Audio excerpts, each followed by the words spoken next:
Assalamualaikum warahmatullahi wabarakatuh. Innal hamdalillahi nahmaduhu wa nasta'inuhu wa nastaghfiruh wa na'udzubillahi min syururi anfusina wa min sayyiati a'malina.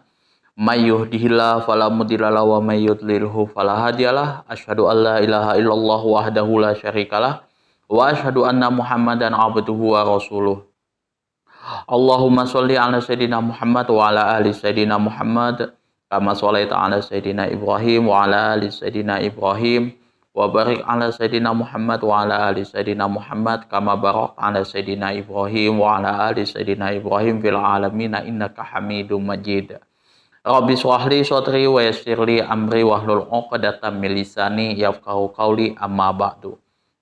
Hadirin hadirat jamaah kaum muslimin wa muslimat yang dirahmati oleh Allah Subhanahu wa taala. Kali ini kita akan membahas tentang hadis nomor 331 yang mana hadis ini membahas tata cara kita melakukan sujud sahwi karena ketinggalan salah satu rukun. Atau ini bagaimana kalau misalkan kita lupa mengerjakan salah satu rukun daripada sholat, ya. Wa Nabi Hurairah radhiyallahu anhu qala sholat nabiyyu ihda sholatail asyi raq'ataini summa sallama summa qama ila khoshabati fi muqaddamil masjidi fawada'a yadahu 'alaiha wa fil qaumi Abu Bakrin wa Umar fahaba ayyukallimahu wa kharaja sar'anun nasi faqala kusiratis sholati wa fil qaumi rajulun yad'uhun nabiyyu sallallahu alaihi wasallam zal yadaini faqala ya Rasulullahi anasita am kusiratis sholatu faqala lam ansa wa lam tuqsa faqala bala qad nasita fa shalla rak'ataini summa sallama summa kabbara summa sajada misla sujudihi au atwala summa rafa'a ra'sahu fa kabbara summa wada'a ra'sahu fa kabbara fasajada misla sujudihi au atwala summa rafa'a ra'sahu wa kabbara muttafaqun alaihi wa lafzu lil Bukhari wa fi riwayatin li Muslimin salatul asri wa li Abu Dawud faqala as-sadaqa dzul yadaini fa'au ma'u ay naam wahia fi sahihaini lakin bilabzi faqalu wa fi riwayatin lahu lam yasjud hatta yaqanahullahu ta'ala zalik. Ini hadisnya panjang, ya. Ini An Abi Hurairah radhiyallahu anhu qala, ya, dari Abu Hurairah radhiyallahu anhu, semoga Allah meridhoi atas beliau, qala telah berkata, sholat nabiyyu ihda sholatail asyi raq'ataini.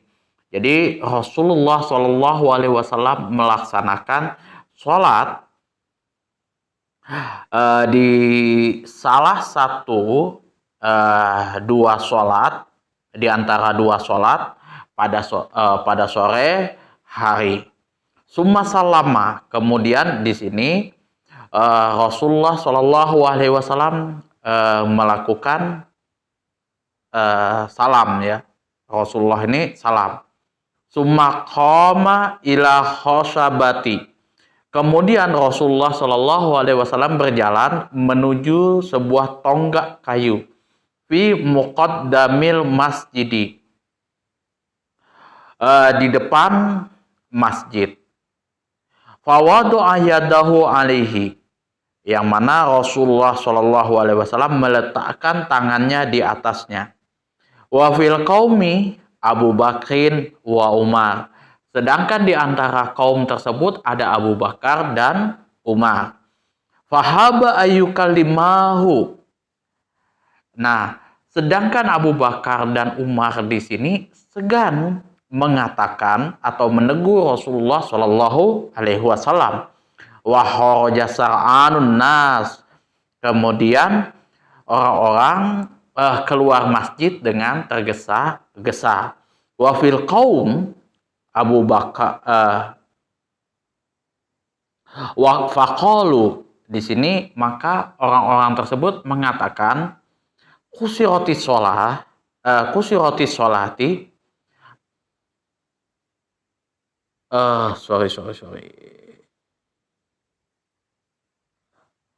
kusiroti sholatu, apakah sholat ini sudah dipersingkat gitu ya.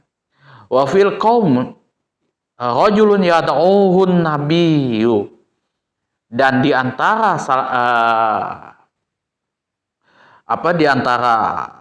dan terdapat laki-laki di antara kaum tersebut dipanggil oleh Nabi Shallallahu Alaihi Wasallam, yang mana di sini adalah Zal Yadain. Julukan beliau adalah Zul Yadain. Faqala, maka di sini Zul Yadain mengatakan kepada Rasulullah Shallallahu Alaihi Wasallam, bertanya kepada Rasulullah Shallallahu Alaihi Wasallam, ya Rasulullah, wahai Rasulullah, anasita, apakah engkau lupa? Amku sirotis sholatu, atau telah mengurangi sholat, itu kan? Jadi dia pastikan dulu nih, wahai Rasulullah, engkau ini lupa atau mengurangi sholat. Karena kan ya sebagaimana biasa, kalau misalkan sholat asar kan 4 rakaat gitu kan, tapi ini kurang gitu ya, jadi kurang 2 itu. Ini jadi dia pastikan dulu nih, konfirmasi dulu sama Rasulullah, engkau lupa atau engkau mengurangi sholat, kayak gitu kan. Faqala. Nah, maka Rasulullah menjawab kayak gitu, lam ansa walam taksur, saya tidak lupa dan saya tidak mengurangi sholat. Itu. Faqala, maka di sini Zul Yadain membantah lagi kayak gitu. Bala, memang betul. Hot nasita, berarti engkau telah lupa. Kalau misalkan dia tidak mengurangi sholat, katanya, tidak lupa, ya oke, memang betul, tapi ini memang engkau ini betul-betul lupa. Nah, maka di sini fasolla rokaatain, kemudian setelah diingatkan kayak gitu, kemudian di sini Rasulullah sholat 2 rakaat kembali ya. Jadi karena dia kurang 2 rakaat kayak gitu ya, yang tadinya 4 harusnya 4, cuman 2 rakaat aja langsung Rasulullah salam, maka di sini Rasulullah mengerjakan 2 yang kurangnya itu, 2 lagi yang kurangnya. Summa salama, kemudian Rasulullah salam ya. Summa kabbaro, kemudian Rasulullah takbir. Summa sajada misla sujudihi, kemudian Rasulullah sujud seperti sujudnya. Atwala, atau lebih lama. Summa rafa'a ra'sahu fakabbaro, kemudian Rasulullah Shallallahu Alaihi Wasallam mengangkat kepalanya.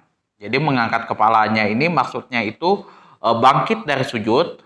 Fakabbaro, seraya bertakbir, Allahu Akbar, sambil mengangkat kepalanya. Summa wada'a ra'sahu, kemudian Rasulullah meletakkan lagi kepalanya, yaitu sujud. Fakabbaro, seraya membaca takbir. Takbir di sini adalah takbir intiqal. Fasajada misla sujudihi, yang mana Rasulullah sujud seperti sujud sebelumnya. Au atwala, atau di sini Rasulullah melakukan lebih lama, lebih panjang. Summa rafa'a ra'sahu, kemudian Rasulullah mengangkat kepalanya kembali, wa kabbara, kemudian takbir. Muttafaqun alaih. Hadis ini diriwayatkan oleh Imam Bukhari dan Muslim melalui jalur sahabat yang sama. Walabzu lil Bukhari, akan tetapi di sini lafadznya adalah kepunyaan Imam Bukhari. Wa fi riwayatin di Muslim, akan tetapi di sini dan riwayat lain kepunyaan Imam Muslim di sini adalah sholatul asri, yaitu sholat asar. Kalau di sini kan tidak disebutkan nih. Intinya di sini sholatail asyi rokatei. Jadi ihda sholatail asyi rokatain. Salah satu dari dua sholat di sore hari. Nggak dijelaskan secara spesifik sholat apa yang dimaksud. Tetapi kalau menurut Imam Muslim, yang dimaksud di sini kejadiannya adalah pada sholat asar. Wali Abu Dawud faqala, dan menurut Imam Abu Dawud, ya, riwayat daripada Abu Dawud di sini, faqala, Rasulullah menanyakan kepada sahabat yang lain, ya, asdaqa Dzuliyadain, apakah Dzuliyadain ini memang betul-betul benar bahwa dia mengatakan bahwa sholatku ini kurang, kayak gitu. Fa'auma'u ay na'am. Maka di sini sahabat yang lain mengiyakan, atau di sini mengatakan ya benar.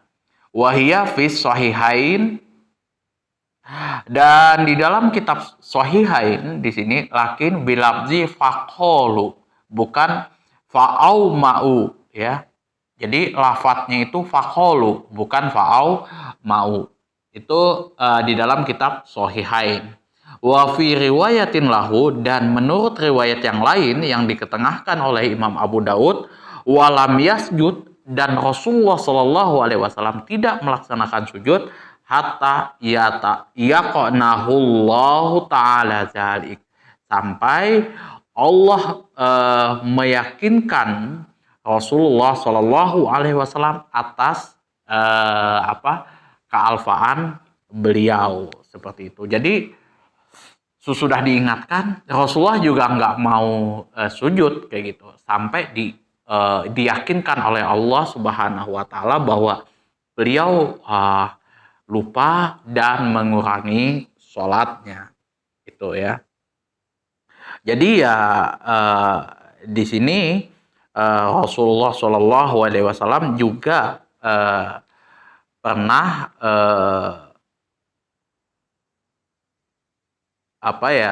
pernah melakukan kealfaan, ya, seperti itu ya. Lanjut lagi. Ini ada yang kurang ini ya. Hadisnya wa an Umran ibnu Husain radhiyallahu anhu annan nabiyya sallallahu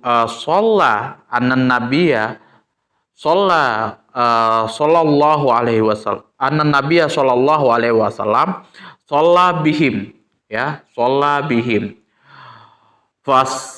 fasaha fasajada sajadataini summa tasyahada summa sallama, rawahu Abu Dawud wa Tirmidzi wa hasanahul Hakim wa sahahu.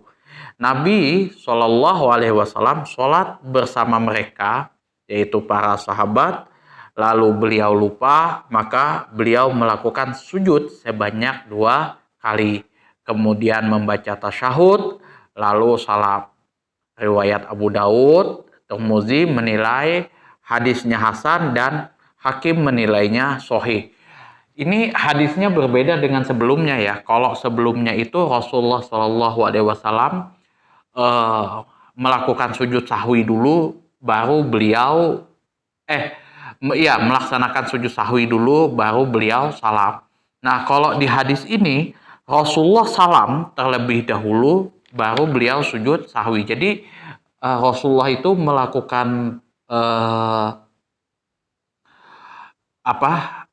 melaksanakan 2 rakaat yang kurangnya tadi, kemudian Rasulullah salam terlebih dahulu, ya. Di sini disebutkan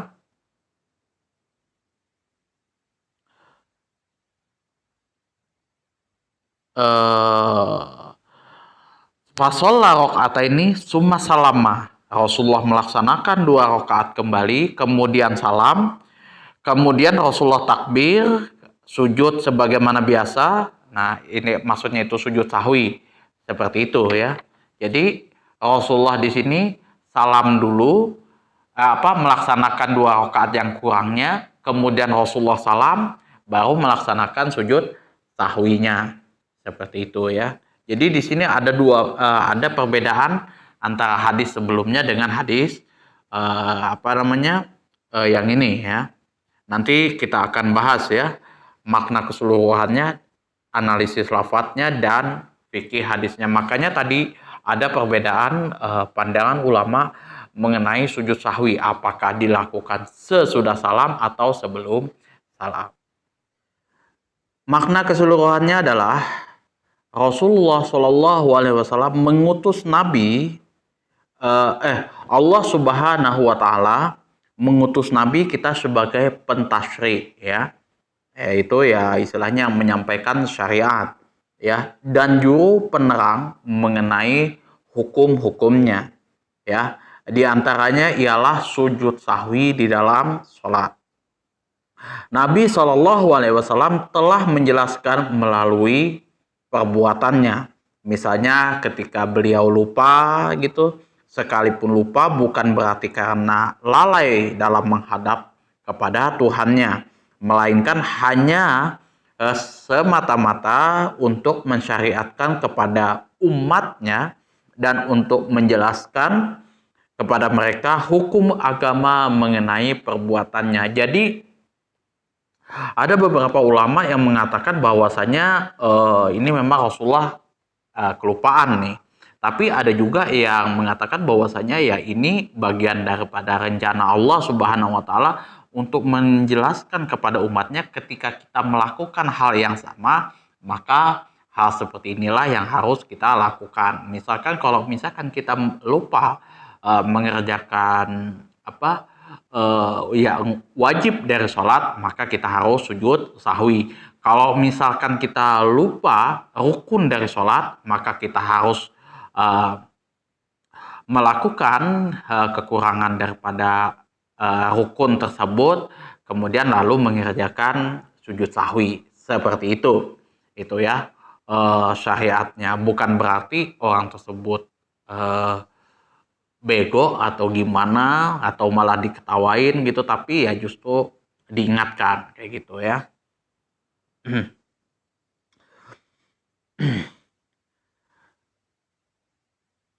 Analisis lafadznya adalah ihda sholatail asyi.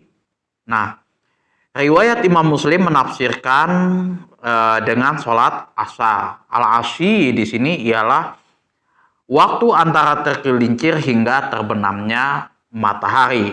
Di dalam riwayat lain disebutkan bahwa sholat yang dimaksud ialah sholat zuhur. Barangkali kisahnya banyak ya. Jadi ada yang mengatakan bahwasanya yang dimaksud ini adalah sholat zuhur. Ada juga yang mengatakan bahwasanya ini sholat asar ya. Khosyabati fi muqaddami masjidi, itu artinya adalah sebuah tonggak kayu yang ada di arah kiblat. Fawadu'a yadahu 'alaiha, lalu beliau meletakkan tangannya ya di atas tonggak kayu tersebut. Di dalam riwayat lain disebutkan bahwa Nabi Shallallahu Alaihi Wasallam bersandar pada tonggak kayu itu seakan-akan sedang marah, seraya meletakkan tangan kanannya di atas tangan kiri beliau dan merangkum jari jemarinya. Fahaba ayyukallimahu. Nah, Abu Bakar dan Umar merasa segan untuk menceritakan kepada Rasulullah Shallallahu Alaihi Wasallam apa yang telah dilakukannya dan menyangkut kekurangan dalam sholat karena menghormati dan mengagungkan Rasulullah Shallallahu Alaihi Wasallam. Sebab ketika itu wajah Nabi tampak pertanda sedang marah ya. Adapun mengenai Zulyadain, ia terdorong oleh perasaan ingin tahu. Maka ia memberanikan diri untuk bertanya kepada Rasulullah Shallallahu Alaihi Wasallam. Takut-takut nih kalau misal ini tidak ditanyakan kepada beliau, ini jadi hukum baru kayak gitu kan. Itu makanya Dzul-Yadain menanyakan kepada Rasulullah Shallallahu Alaihi Wasallam, ini apakah memang sholat ini diringkas atau memang engkau betul-betul lupa nih. Itu makanya dia mengkonfirmasi dulu kepada Rasulullah Shallallahu Alaihi Wasallam. Takut-takut ini ya menjadi bagian hukum baru lagi nih, istilahnya seperti itu, ya kan? Nah, makanya dia memberanikan diri untuk bertanya kepada Rasulullah Shallallahu Alaihi Wasallam. Sar'anun nasi, bentuk jamak dari sari'un. Mereka adalah orang-orang yang keluar dari masjid lebih dahulu daripada yang lain karena mempunyai urusan yang penting. Ya, mereka tergesa-gesa meninggalkan masjid setelah selesai dari sholatnya. Jadi sebagian sahabat Rasulullah itu ada yang langsung keluar nih, langsung keluar karena ada kebutuhan juga, ada pekerjaan juga, langsung keluar. Ada juga sahabat yang lain menunggu nih, itu bersama dengan Rasulullah Shallallahu Alaihi Wasallam. Yad'uhun nabiyyu, yang mana di sini artinya adalah yang dipanggil oleh Nabi Shallallahu Alaihi Wasallam dengan nama julukan Dzul-Yadain. Dzul-Yadain ini dinamakan demikian karena dia mempunyai kedua tangan yang panjang. Nama aslinya adalah Kirbak ibnu Umar. Ya, Kirbak ibnu Umar. Khusirat, apakah sholat ini telah dikasar atau dipersingkat? Seperti apa yang telah disyariatkan oleh Allah, yaitu dipersingkat sholat 4 rakaat menjadi 2 rakaat. Seperti itu. Mungkin ada hukum baru nih, mungkin ya kan, kayak gitu. Sebagaimana sholat bisa diringkas menjadi dari 4 rakaat menjadi 2 rakaat. Lam ansa walam tuksah. Rasulullah memastikan bahwasanya saya tidak lupa dan saya tidak meringkas. Kalimat ini menunjukkan bahwa Nabi SAW tidak lupa dan tidak pula mengqashar sholat menurut keyakinan beliau, bukan berdasarkan kenyataan. Ya, jadi Rasulullah tuh yakin nih kalau dia tidak lupa dan tidak sedang mengqashar sholatnya. Sholatal asri yang dimaksud adalah sebagai ganti dari sabda Rasulullah Shallallahu Alaihi Wasallam, ihda sholatail asyi, ya. Jadi yang dimaksud ihda sholatail asyi di sini adalah sholat asar. Balada qad nasita, bala qad nasita. Dzul-Yadain memberanikan diri lagi untuk menetapkan bahwasanya beliau benar-benar lupa, gitu. Jadi Rasulullah benar-benar lupa, kayak gitu kan. Dia yakinkan lagi nih. Faqala, Nabi bertanya kepada para hadirin, kepada sahabat yang lain itu, summa rafa'a ra'sahu wakab baro. Di sini beliau mengangkat kepalanya dan sujud seraya bertakbir. Ya, ini takbir intiqal, ya, takbir intiqal. Fahuwa fi sahihain bilabzi faqalu. Hadis ini menurut di dalam kitab Sahihain disebutkan dengan lafaz faqalu sebagai ganti daripada fa'au ma'u yang artinya ya atau benar. Hatta yaqannahullahu. Menurutnya Nabi Shallallahu Alaihi Wasallam dalam hal ini berdasarkan 2 faktor, ya, yaitu berdasarkan keyakinan dari dirinya sendiri setelah bertanya kepada sahabatnya, atau juga ada wahyu yang turun kepadanya menceritakan hal tersebut, ya. bahwa Allah Subhanahu wa taala meyakinkan Rasulullah bahwa Rasulullah benar-benar lupa dan mengurangi sholatnya. Karena ya mungkin ya kalau tidak diingatkan ini menjadi hukum baru kayak gitu ya. Itu makanya ya itu tadi karena gini, kalau di zaman Rasulullah Shallallahu Alaihi Wasallam itu ya apa yang beliau lakukan itu menjadi suatu hukum. Makanya para sahabat itu selalu bertanya kepada Rasulullah Shallallahu Alaihi Wasallam apabila ada sesuatu yang ganjil seperti itu. Ya. Kemudian fikih hadisnya adalah perhatian para sahabat yang sangat untuk meraih ilmu melalui bertanya tanpa rasa segan dan rasa takut. Ya, jadi apa ya? Kalau misal kita menemukan guru kita atau siapapun itu, nah kalau misalkan ada yang salah, kita tanyakan dulu terlebih dahulu. Ini maksudnya gimana? Kayak gitu kan? Yang saya tahu seperti ini Ustadz. Kayak gitu. Kalau menurut pandangan antum gimana? Itu yang baiknya. Jangan langsung mencela itu ya. Kayak gitu. Yang kedua, memakai etika sopan santun terhadap Nabi Shallallahu Alaihi Wasallam. Karena Zuliyadain tidak mengatakan kepadanya dengan kata-kata bahwa beliau telah lupa. Nah, seperti itu ya. Memakai etika dan sopan santun ya. Dengan tidak mengatakan kepadanya dengan kata-kata bahwa beliau telah lupa. Kemudian tidak boleh mempercayai berita dari seseorang tanpa terlebih dahulu mengecek kebenarannya melalui jamaah. Ya, jadi ketika cek dan recheck ini kan ini sudah mengasih tahu nih kalau Rasulullah Shallallahu Alaihi Wasallam lupa. Maka dia cek lagi kepada sahabat yang lain, benar nggak kira-kira aku nih apa yang dikatakannya? Dicek lagi. Nah kayak gitu.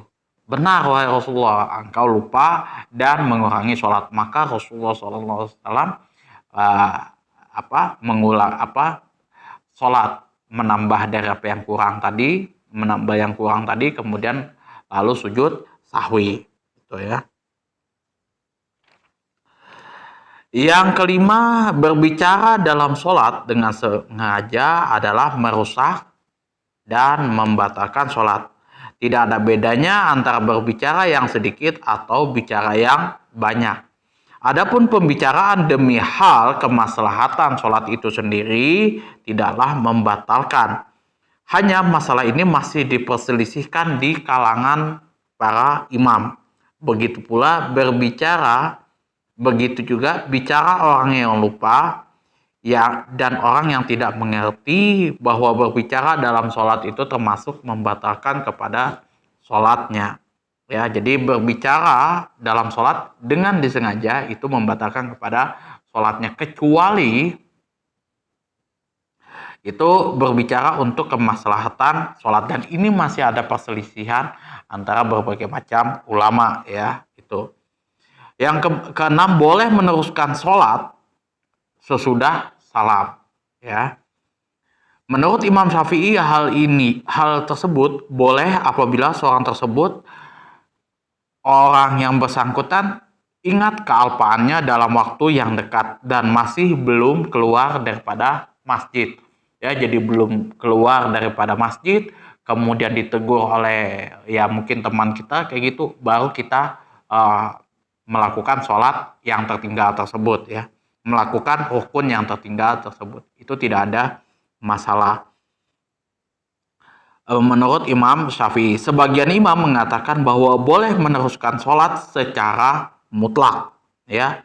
Mereka mengikatnya karena ketentuan bila pemisahnya tidak lama.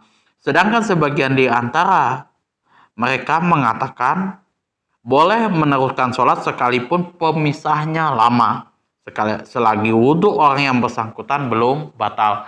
Misalkan sampai di rumah baru ingat, oh ya sholatku tadi kurang ya. Nah sudah lama nih pemisah, tapi wudhunya belum batal, maka boleh meneruskan sholatnya, seperti itu ya. Yang ketujuh, tempat untuk melakukan sujud sahwi ialah akhir sholat, yaitu sesudah salam. Ya, hadis ini dijadikan pegangan oleh Imam Abu Hanifah. Ya, jadi kalau Imam Abu Hanifah mengatakan bahwasanya sujud sahwi itu sesudah salam. Hadisnya ini, ya, hadisnya nomor 331 sampai 334, ya kan? Itu. Jadi Rasulullah SAW itu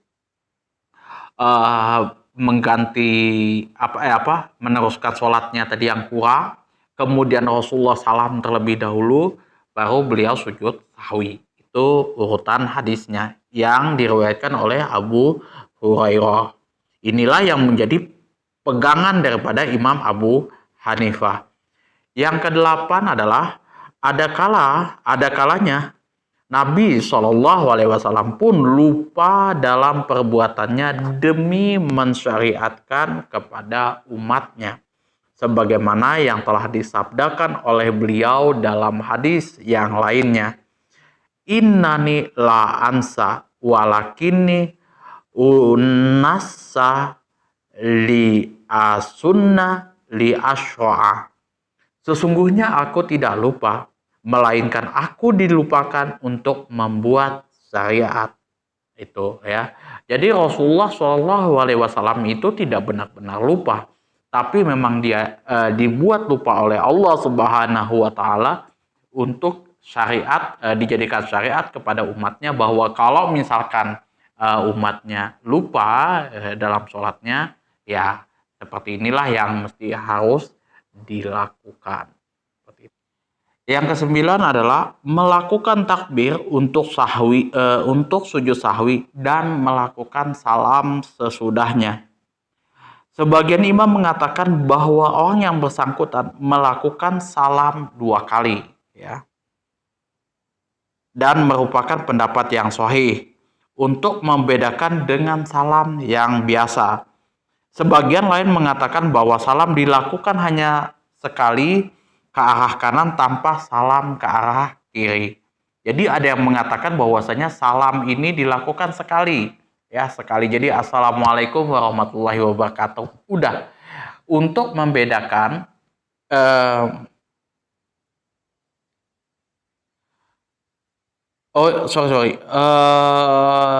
mengatakan bersangkutan salam 2 kali. Ini merupakan pendapat yang sahih, ya, yang membedakan dengan salam biasanya. Nah, sebagian yang lain mengatakan bahwa salam dilakukan hanya sekali ke arah kanan tanpa arah kiri, ya. Jadi ada yang mengatakan bahwa salamnya 2 kali itu. Assalamualaikum warahmatullah, assalamualaikum warahmatullah. Ada juga yang melakukan salamnya cuma sekali, assalamualaikum warahmatullah, seperti itu. Udah. Itu ya. Yang ke-10, disyariatkan membaca tasyahud sesudah 2 kali sujud, ya. Sesudah 2 kali sujud sahwi secara mutlak dan melakukan salam sesudahnya, ya. Jadi disyariatkan membaca tasyahud, ya. Tasyahud terlebih dahulu. At-tahiyatul mubarakatuh sholawatu thayyibatul lillah itu, ya kan. Nah, kemudian baru sesudah itu kita mesti baru kita melakukan salam, ya. Karena berlandaskan makna lahiriah hadis ini, ya. Hal ini dijadikan pegangan oleh Imam Abu Hanifah, ya. Kalau menurut Imam Abu Hanifah itu pada saat sujud yang kedua itu kan sujud sahwi, kita sudah bangkit dari sujud kayak gitu. Nah, kita tasyahud dulu baru kita melakukan salam, seperti itu, ya. Mazhab Maliki mengatakan bahwa orang yang telah membaca tasyahud akhir hendaknya melakukan tasyahud lagi untuk sujud sahwi, baru salam. Mengenai orang yang belum membaca tasyahud, menurut Imam Malik ada dua riwayat. Keduanya bersumber daripada Imam Malik. Tetapi menurut pendapat yang masyhur di kalangan Imam Malik di sini, hendaknya orang yang bersangkutan bertasyahud agar salamnya jatuh sesudah tasyahud. Ya, seperti itu ya. Jadi kalau Imam Malik ini mengatakan bahwasanya kalau misalkan orang tersebut lupa tasyahud akhir, kayak gitu, tidak melakukan tasyahud akhir, maka dia tasyahud dulu baru salam ketika melakukan sujud sahwi. Nah, kalau menurut yang masyhur di kalangan mazhab beliau, di kalangan mazhab Maliki, itu orang yang bersangkutan bertasyahud agar salamnya jatuh sesudah tasyahud. Jadi ya mau dia sudah membaca tasyahud atau tidak, pokoknya tasyahud dulu baru salam di waktu melakukan sujud sahwi, seperti itu. Nah, kemudian Imam Syafi'i mengatakan apabila orang yang bersangkutan telah melakukan sujud sebelum salam, maka ia tidak perlu tasyahud lagi. Pendapat ini merupakan pendapat yang termasyhur di kalangan mazhab Syafi'i. Tetapi mereka berselisih pandangan mengenai masalah apabila sujud dilakukan sesudah salam. Ya. Menurut pandangan yang sahih, orang yang bersangkutan langsung salam, tidak perlu mengucapkan tasyahud lagi, ya. Mazhab Malik mengatakan apabila sujud dilakukan sebelum salam tidak boleh tasyahud lagi, ya. Dan apabila sujud dilakukan sesudah salam wajib bertasyahud lagi. Itu ya. Jadi ini agak rumit ya, karena ya mau gimana kayak gitu kan. Ini kok bingung ya. Kayak gitu. Ya, teman-teman pilih yang mana nih? Kalau misalkan Imam Syafi'i ya, kalau misalkan kita sudah tasyahud nih, kalau misalkan kita sudah tasyahud ya kan, sudah salam kayak gitu.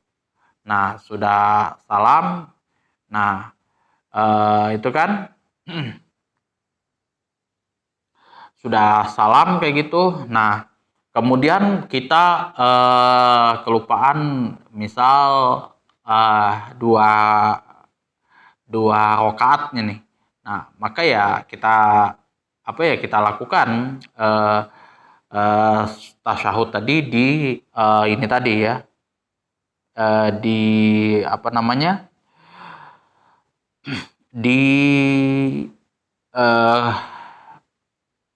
di sujud, di waktu sujud sahwinya. Di waktu sujud sahwinya ini yang terjadi perselisih perbedaan pandangan, apakah dilakukan sujud tasyahud lagi apakah tidak. Karena kan kalau misalkan kita kelupaan nih dua rakaat tadi kan, otomatis kan kita mengerjakan dua rakaatnya tadi kan melakukan tasyahud lagi kayak gitu. Nah, sudah tasyahud, salam, sujud sahwi. Nah, di saat sujud yang kedua ini, sujud sahwi, di saat kita melakukan sujud sahwi yang kedua nih, nah, apakah itu tasyahud lagi ataukah tidak, kayak gitu kan? Seperti itu simpelnya, ya. Ada yang mengatakan ya tidak perlu tasyahud, ya sudah langsung salam saja kayak gitu. Ada yang mengatakan ya mesti tasyahud dulu baru salam, ya. Itu.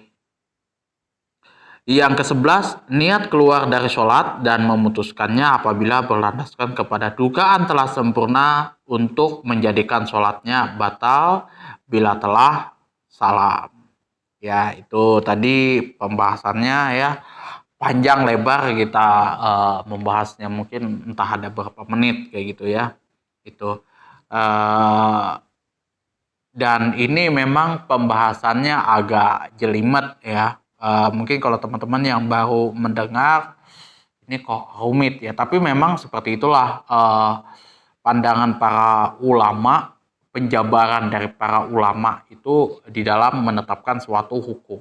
Nah, kadang waktu saya mempelajari kitab-kitab itu, eh ini kayaknya nggak mungkin kejadian deh gitu kan.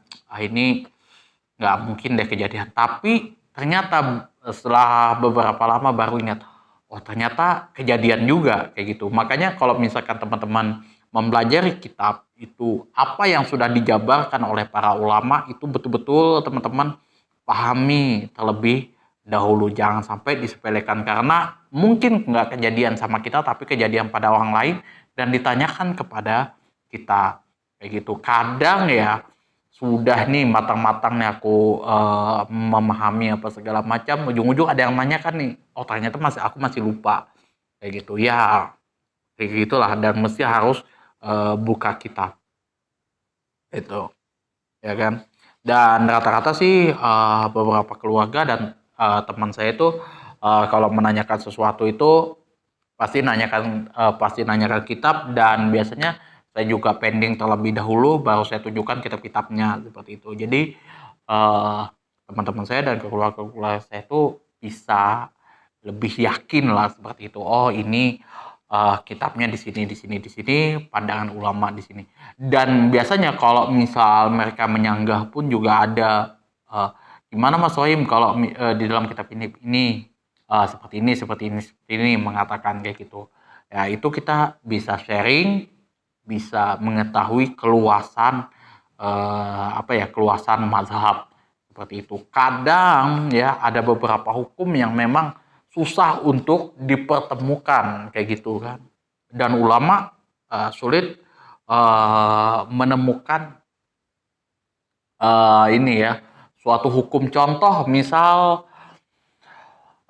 yang banyak ditanyakan orang itu tentang hukum menabung di bank konvensional. Itu ada ulama yang mengatakan itu boleh, ada ulama yang mengatakan itu haram. Itu ya. Kita menabung di bank BCA kayak gitu kan. Itu. Ada ulama yang memang mengatakan itu haram karena apa? Karena ada bunganya. Ada yang mengatakan itu boleh. Ya walaupun itu ada bunganya, itu bukan bunga berbunga yang sebagai ilah daripada riba tersebut. Tapi ya itu hanya hanya bonus ketika kita menabung uang kita itu ya. Walaupun itu sudah disepakati di awal itu. Karena juga saya mendengar ceramah jawaban daripada ulama Mesir kalau nggak salah, beliau mengatakan kenapa dibolehkan seseorang tersebut menabung di konvensional?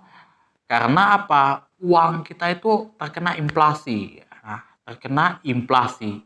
Kalau misalkan teman-teman tidak menabung uang di konvensional, maka kalian akan mengalami kerugian karena inflasi tersebut. Itulah kenapa saya membolehkan teman-teman menabung di bank konvensional. Itu jawaban beliau ya, ulama Mesir. Tapi kebanyakan pandangan-pandangan para ulama seperti kalau saya lupa, Abdullah bin Bas itu ya dia mengatakan itu haram ya. Kalau bisa jangan sampai, karena itu nanti akan dipergunakan di bank konvensional, itu akan dipergunakan untuk hal-hal yang mudarat lagi nantinya. Kalau bisa di bank-bank syariah itu.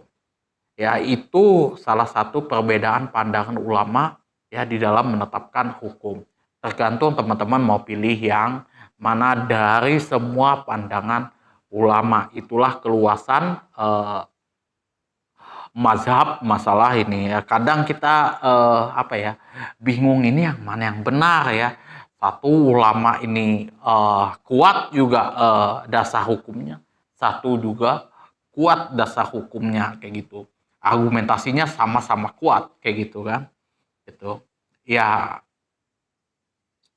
tapi intinya ya kalau kita yang masih awam kayak saya ini ya mengambil mana yang baiknya, mana yang bisa saya terapkan, yang mana yang bisa saya terima kayak gitu. Kalau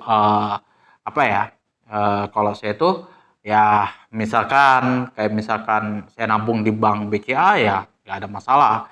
Karena toh pun juga saya tidak menerima bunganya kayak gitu kan. Karena kalau di bank BCA itu kalau di bawah daripada 5 juta setahun itu ya nggak dapat bunga kayak gitu. Jadi kalau nggak salah yang saya dengar itu kalau bank BCA itu baru mengasihkan bunga kepada nasabahnya itu di atas 1 tahun dengan minimal uang yang ada di dalamnya itu yang ada di rekening tersebut 5 juta. 1% itu 1% kalau nggak salah baru dikasih 1% itu.